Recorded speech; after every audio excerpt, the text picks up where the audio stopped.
milikilah perhiasan batinia. Itu lebih berharga di mata Tuhan.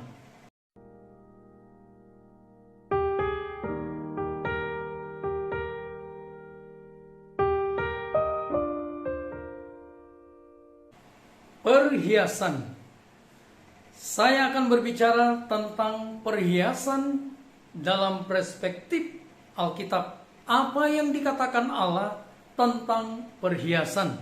Saudaraku, kalau berbicara tentang perhiasan, tentulah kita sudah mengetahuinya, terutama para kaum wanita. Wanita lebih mengerti tentang perhiasan, emas, perak, permata, atau bahan yang lain. Dan perhiasan itu bisa digunakan di telinga. Kita kenal sebagai kerabu atau anting-anting. Bisa dipakai di leher, disebut dengan kalung.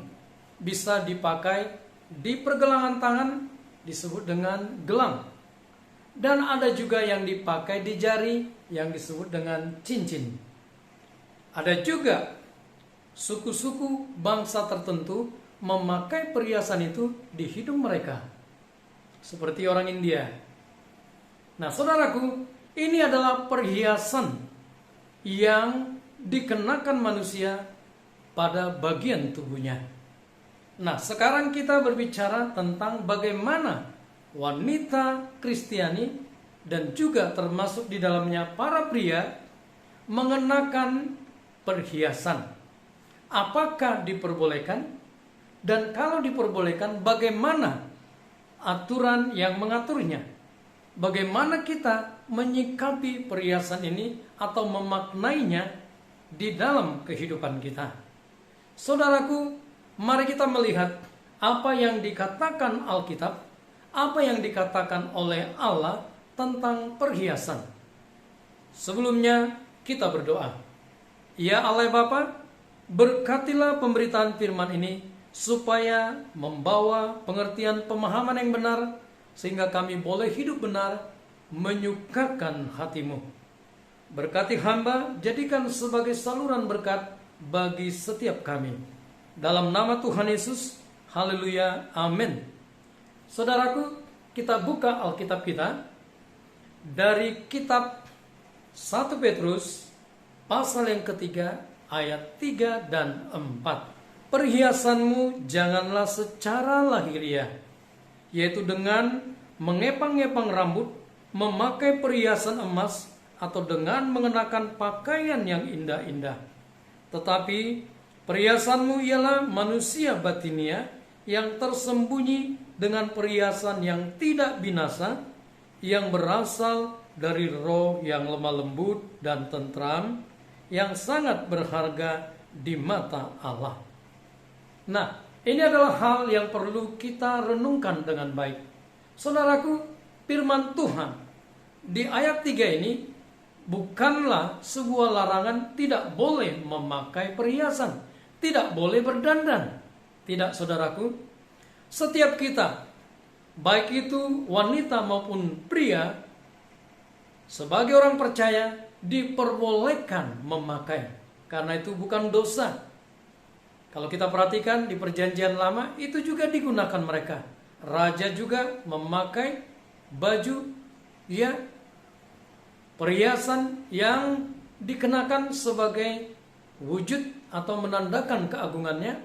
Artinya kita sebagai orang percaya diperbolehkan. Nah, masalahnya yang menjadi pertanyaan, bagaimana kita memaknai? Bagaimana Alkitab berkata tentang perhiasan? Nah, Alkitab berkata, janganlah secara lahiriah. Artinya, perhiasanmu janganlah perhiasan lahiriah. Artinya, Tuhan berkata, jangan mengutamakan hal itu.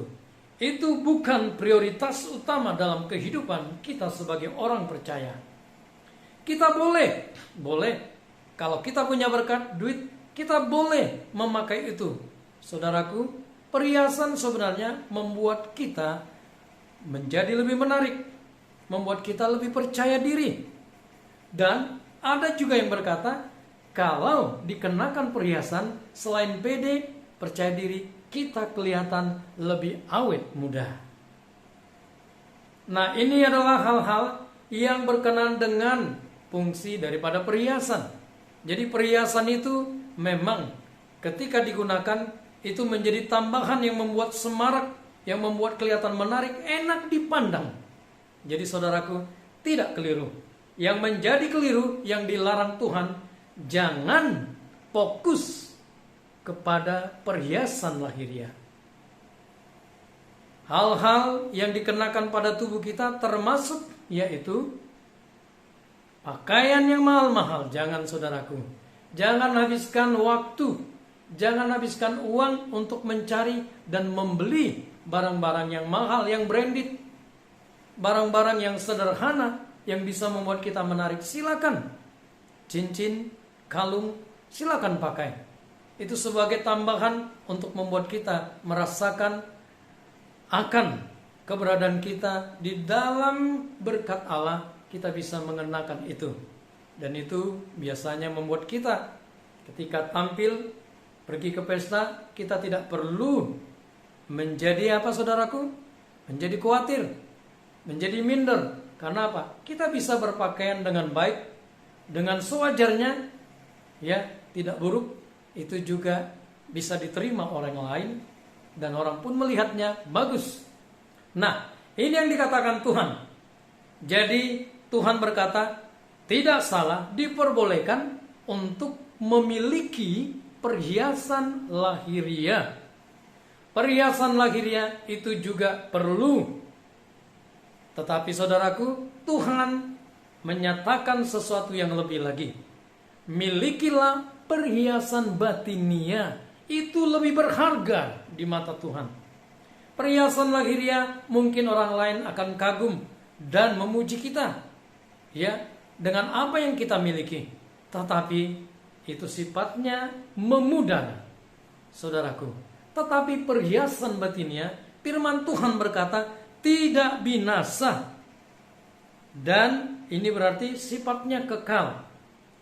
Nah, perhiasan ini dikatakan berasal dari roh yang lemah lembut. Saudaraku, lemah lembut itu adalah bagian dari buah roh. Ini berbicara tentang karakter. Jadi kalau dikatakan perhiasan batinia, berbicara tentang karakter Kristus.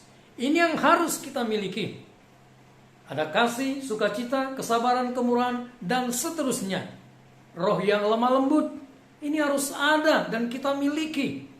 Sehingga saudaraku, kalau perhiasan batinia ini ada di dalam kehidupan kita, saya percaya kita bukan hanya menarik secara fisik, tetapi orang lain akan tertarik kepada Kristus dengan melihat perhiasan batinnya itu ada bekerja dan semakin kuat di dalam kehidupan kita. Mereka akan merasakan kasih Tuhan. Mereka akan merasakan perhatian yang tulus. Mereka akan melihat betapa kita sungguh peduli kepada mereka. Bukan hanya peduli secara fisik, tetapi kepedulian yang kekal, yaitu keselamatan di dalam Yesus Kristus Tuhan. Injil harus diberitakan. Injil harus nampak lewat kehidupan kita, lewat tutur kata kita, lewat sikap hati kita, lewat tindakan-tindakan kita. Makanya Tuhan berkata, ini yang sangat berharga di mata Tuhan. Saudaraku, kita harus mengejar ini. Yang lahiriah boleh, tetapi bukan menjadi fokus. Yang jadi fokus, yang harus kita miliki adalah perhiasan ini. Perhiasan batinia. Karakter Kristus. Sifat-sifat Allah yang kekal itu yang harus ada di dalam diri kita. Perhiasan lahiriah itu memudar saudaraku. Tetapi perhiasan batinia tidak binasa. Itu sifatnya kekal. Dan itu sangat berdampak untuk membuat orang melihat Kristus ada dan bekerja di dalam diri kita. Melihat Kristus itu benar-benar Tuhan dan Juru Selamat. Itu benar-benar pribadi yang harus dipuji, disembah, diagungkan. Karena Dia telah mengubah hidup kita maka orang yang ada di dalam masalah, ringan, sedang, berat, apapun yang mencengkeram hidup mereka, yang membuat mereka mungkin sudah mengarah kepada kehidupan yang putus asa, yang sudah mungkin mau bunuh diri karena merasa tidak berharga lagi.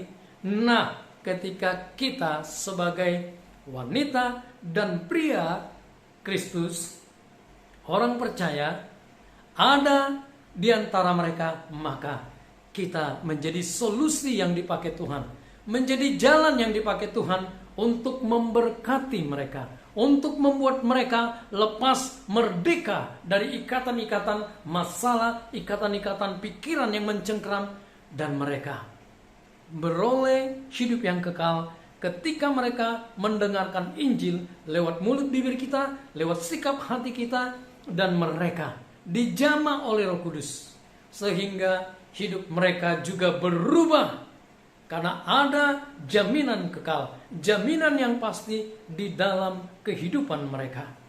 Seperti kita, saudaraku, kalau jaminan hidup yang kekal itu ada di dalam diri kita, maka kita akan bebas dari rasa khawatir, rasa takut dalam hidup ini. Karena apa, saudaraku? Kalaupun kita mati, sudah ada kepastian. Mati di dalam Kristus, ada kehidupan yang kekal, jaminan yang kekal untuk bersama-sama dengan Dia selama-lamanya di surga yang mulia. Oleh sebab itu, saudaraku, mari hari ini jangan hanya memiliki perhiasan lahiriah. Jangan jadikan itu fokus, walaupun itu boleh untuk membuat kita lebih merasa kuat pres. Tetapi yang paling penting, yang lebih berharga, yang harus kita miliki adalah perhiasan batiniah. Karena ini adalah hal yang sangat berharga di mata Tuhan. Tuhan mengasihi kita dan Dia akan terus menjaga, memelihara kita, dan berkat-berkat yang terbaik itu akan kita terima. Saudaraku, kalau ini terjadi, bukankah hidup kita akan menjadi bahagia? Bukankah kita akan menerima kehidupan yang tenang, tentram, dan ini juga mempengaruhi orang-orang di sekitar kita? Kita menjadi berkat. Saudaraku, kalau ini kita ketahui, mari mulai saat ini utamakan fokus, milikilah perhiasan batiniah di dalam kehidupan kita sebagai orang percaya. Demikian firman Tuhan, kita berdoa. Ya Allah, ya Bapa, sempurnakanlah firman-Mu ini di dalam kehidupan kami, supaya kami sungguh mengalami perubahan dan kami benar memiliki pengertian pemahaman yang benar, makna yang benar, memaknai perhiasan di dalam perspektif ilahi, sehingga hidup kami mengalami perubahan, diberkati dan menjadi berkat bagi sebanyak mungkin orang. Terima kasih Bapa, dalam nama Tuhan Yesus, haleluya, amin. Saudaraku, sampai di sini perjumpaan kita. Di episode berikutnya kita kembali merenungkan kebenaran firman Tuhan. Tuhan Yesus memberkati kita semua. Shalom.